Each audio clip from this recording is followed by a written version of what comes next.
Halo adik-adik, kembali lagi bersama kakak Yupensius Langgeng. Nah, pada kesempatan ini kita akan pelajari materi ekonomi kelas 11 tentang kerjasama ekonomi internasional.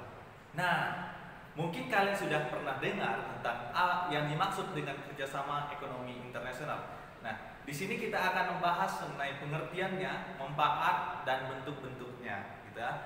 Nah, sebelumnya mungkin kalian ada yang bertanya, apa sih pentingnya atau apa sih pentingnya kerjasama ekonomi internasional itu? Apa sih pentingnya mempelajari kerjasama ekonomi internasional? Nah, coba kita perhatikan gambar berikut ini. Ya, ini gambar pertama. Ini gambar yang kedua. Ini gambar yang ketiga. Nah, dari gambar-gambar ini dapat dikatakan bahwa tidak semua negara bisa menghasilkan gambar-gambar yang ada di layar ini. Nah, artinya masih banyak atau bahkan semua negara memiliki kekurangannya masing-masing. Nah, kekurangan tersebut harus ditutupi. Terus bagaimana cara menutupi kekurangan tersebut? Dengan cara melakukan membeli barang dari negara lain atau mengimpor barang dari negara lain. Nah, mengimpor barang dari negara lain bisa dilakukan ketika adanya kerjasama ekonomi internasional, kerjasama antar negara. Nah, ketika tidak ada kerjasama ekonomi antar negara tersebut, tidak bisa terjadinya ekspor-impor antar negara tersebut. Nah, yang pertama yang kita akan pelajari adalah mengenai pengertian dari kerjasama ekonomi internasional itu sendiri. Nah, di sini yang harus kita perhatikan adalah pengertian yang dari kerjasama internasional. Nah, kerjasama internasional adalah kerjasama yang dilakukan suatu negara dengan negara lain atau dengan beberapa negara lain sekaligus. Itu yang dimaksud dengan kerjasama internasional. Sedangkan yang dimaksud dengan kerjasama ekonomi internasional adalah kerjasama antar negara yang saling menguntungkan di bidang ekonomi. Nah, kalau kita perhatikan di sini pengertian dari kerjasama ekonomi internasional adalah kerjasama antar negara yang saling menguntungkan di bidang ekonomi. Artinya, ketika dilaksanakannya kerjasama antar negara satu dengan negara lain, tujuannya adalah keuntungan. Ya, tidak mungkin suatu negara melakukan kerjasama dengan negara lain justru tidak pengen mendapatkan keuntungan, gitu ya. Nah, tujuannya adalah keuntungan bagi setiap negara yang melaksanakan kerjasama tersebut, baik itu keuntungan dalam ekspor impor maupun keuntungan dalam bentuk lainnya. Nah, contohnya misalnya ya, contohnya kita perhatikan gambar ini. Nah, ini adalah gambar kelapa sawit. Nah, kemudian ada gambar kedua ini. Nah, ini gambar kedua. Gambar kedua adalah gambar teknologi. Ketika terjadi kerjasama antara negara maju dengan negara berkembang, nah, dua-duanya mendapatkan keuntungan. Keuntungan buat negara maju adalah negara maju lebih mudah mendapatkan yang namanya bahan baku dari negara berkembang. Sedangkan negara berkembang lebih mudah mendapatkan teknologi yang lebih modern untuk mendukung kegiatan yang ada di negara maju.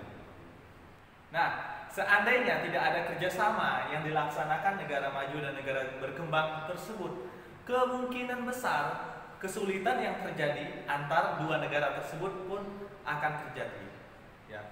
Nah, kesulitan buat negara maju adalah kesulitan untuk mendapatkan bahan baku mentah seperti kelapa sawit yang seharusnya diimpor dari negara berkembang.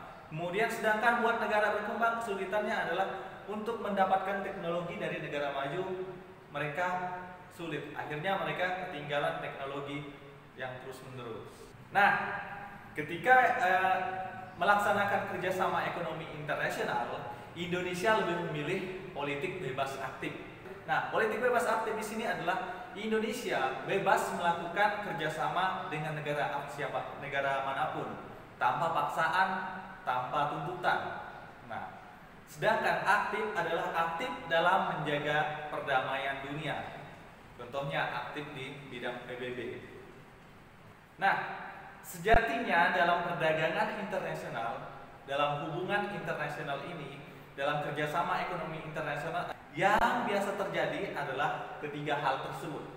Nah, yang pertama adalah perdagangan internasional, kemudian kedua adalah pertukaran faktor produksi, kemudian yang ketiga adalah hubungan hutang piutang yang terjadi antara satu negara dengan negara lain yang melaksanakan kerjasama ekonomi. Oke, nah kita akan lanjutkan materi kita. Nah, yang kedua yang kita bahas adalah mengenai manfaat dari kerjasama ekonomi internasional ini sendiri. Nah, apa sih manfaatnya gitu kan? Kita akan bahas. Terus selama ini kita melaksanakan kerjasama dengan negara A, negara B, negara C. Terus apa sih manfaatnya? Kita pengen tahu. Nah, di sini Indonesia salah satu sebagai negara yang membutuhkan negara-negara lain. Artinya Indonesia masih kekurangan dalam hal teknologi, dalam hal sumber daya manusia, bahkan dalam banyak hal. Nah, kekurangan sehingga Indonesia membutuhkan negara lain. Dalam hal ini Indonesia perlu melaksanakan kerjasama dengan negara lain. Nah, ada manfaatnya buat Indonesia. Yang pertama adalah kemajuan perekonomian. Kemajuan dalam perekonomian ini maksudnya adalah ketika Indonesia melaksanakan ekspor impor ke luar negeri, baik itu berupa barang maupun jasa, Indonesia akan mendapatkan keuntungan. Nah, misalnya ketika ekspor kita lebih besar, ya, artinya kita akan mendapatkan devisa keuntungan yang lebih besar. Nah, ketika misalnya kekurangan suatu barang di Indonesia, kita perlu mengimpor dari negara lain untuk menutupi kekurangan yang ada di Indonesia. Nah, keuntungan yang kedua adalah kualitas tenaga kerja Indonesia semakin meningkat. Nah, semakin banyaknya barang yang harus diekspor Indonesia ke luar negeri, artinya menuntut tenaga kerja Indonesia harus kreatif, kemudian inovatif, kemudian cerdas. Nah, ketika di sini mereka harus dituntut untuk memiliki ilmu pengetahuan yang lebih baik lagi, dituntut untuk memiliki kualitas tenaga kerja yang lebih baik. Nah, yang ketiga adalah menekan harga pokok per unit produksi. Nah, kenapa bisa menekan harga pokok per unit produksi ini sendiri? Nah, ketika banyaknya barang yang harus diproduksi dalam negeri maupun untuk luar negeri. Nah, di sini biaya produksinya seharusnya besar ketika memproduksi barang yang sedikit. Tetapi ketika memproduksi dengan jumlah banyak, artinya biaya produksinya semakin menurun. Hal inilah menurunkan harga pokok per unitnya, produksi per unitnya. Nah, yang selanjutnya adalah Indonesia lebih mudah untuk mendapatkan bahan baku, ya, atau bahan penolong yang sejenis. Nah, contohnya buah kurma. Buah kurma itu Indonesia tidak bisa menghasilkannya, harus didatangkan dari Arab.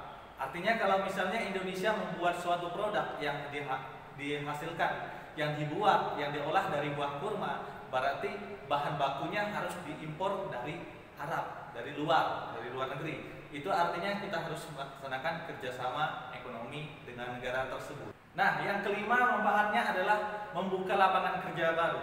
Nah, semakin misalnya banyak kita melaksanakan kerjasama dengan negara lain, artinya banyak pengusaha-pengusaha dari negara lain melaksanakan investasi di Indonesia dan membuka usahanya di Indonesia. Contohnya misalnya KFC, dan akhirnya merekrut karyawan yang ada di Indonesia, merekrut warga negara Indonesia untuk bekerja di KFC tersebut. Akhirnya untuk menekan lajunya misalnya angka kemiskinan, angka pengangguran yang ada di Indonesia.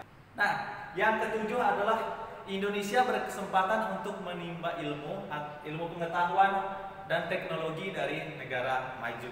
Nah, apalagi kita adalah negara yang kekurangan misalnya teknologi, ilmu pengetahuan yang masih rendah, kita dapat menimba ilmu pengetahuan maupun teknologi, kita bisa belajar dari negara-negara maju.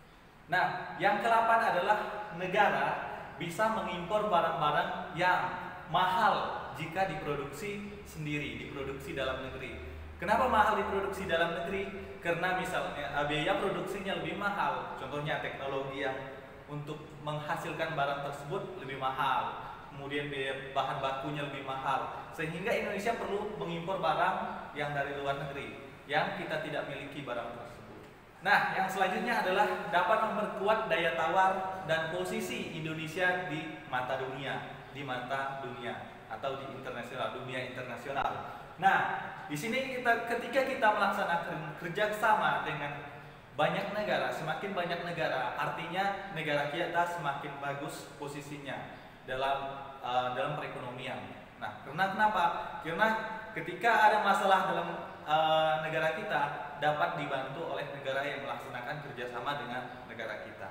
Nah, yang terakhir adalah ketimpangan antara negara maju dan negara berkembang semakin berkurang. Nah, artinya di sini adalah negara maju dapat menyumbang dana bantuan bagi negara yang berkembang tersebut atau bahkan negara miskin. Sehingga kerjasama ekonomi antar negara maju dan berkembang ini perlu dilaksanakan, ya, karena keuntungannya sangat banyak buat negara maju maupun negara berkembang.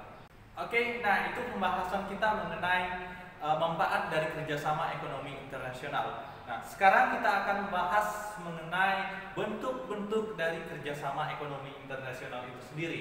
Nah, di sini saya akan membahas ada 4 bentuk kerjasama ekonomi internasional. Yang pertama adalah bentuk kerjasama dalam hal kerjasama bilateral. Nah, yang kedua adalah kerjasama multilateral. Terus yang ketiga adalah kerjasama regional. Nah, yang keempat yang terakhir adalah kerjasama antar regional. Nah, saya akan bahas yang pertama. Yang pertama ini adalah kerjasama bilateral. Ya. Kerjasama bilateral adalah kerjasama yang dilaksanakan antar negara, satu negara dengan negara yang lain. Nah, contohnya di sini adalah kerjasama Indonesia dengan Singapura dalam hal perekonomian, dalam hal investasi. Nah, biasanya kerjasama bilateral adalah kerjasama yang dilaksanakan antar negara yang memiliki negara tetangga atau bahkan negara yang saling membutuhkan dalam hal tertentu. Nah, Indonesia memiliki kerjasama bilateral dengan banyak negara, Singapura, Malaysia, dan beberapa negara lainnya. Bahkan tahun-tahun sekarang Indonesia lebih memperluas lagi kerjasama bilateral dengan negara-negara lain. Nah, yang kedua adalah kerjasama multilateral. Kerjasama multilateral adalah kerjasama yang terjadi antar 2 negara dan lebih. Dan ini tidak terikat oleh wilayah.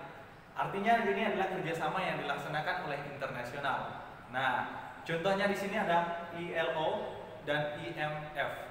Nah, ini adalah kerjasama, contoh dari kerjasama, dan kita akan bahas dalam pertemuan selanjutnya nanti apa ya bentuk-bentuk dari kerjasama ini sendiri. Nah, ini adalah kerjasama multilateral, artinya banyak negara yang melaksanakan kerjasama tersebut. Nah, yang ketiga adalah bentuk kerjasama regional. Bentuk kerjasama regional ini adalah kerjasama yang dilaksanakan dalam regionnya masing-masing. Contohnya di sini adalah ASEAN, berarti dalam Asia Tenggara saja. Jadi negara-negara yang ada di dalam Asia Tenggara. Nah, ini adalah kerjasama regional. Yang berkaitan di ASEAN adalah kerjasama membahas dengan perekonomian bebas yang ada di ASEAN. Nah, kita akan membahas mengenai ASEAN di pertemuan selanjutnya. Nah, yang terakhir ini adalah kerjasama antar regional, antar region. Artinya, kerjasama lembaga-lembaga ekonomi regional dengan lembaga ekonomi regional lainnya, seperti itu. Contohnya di sini adalah ASEAN dengan Uni Eropa, mereka melaksanakan kerjasama. Nah, kita akan bahas tentang Uni Eropa, ASEAN dan sebagainya di pertemuan selanjutnya. Untuk pertemuan ini sampai di sini dulu. Nah, jangan lupa ikuti pertemuan selanjutnya mengenai kerjasama ekonomi internasional.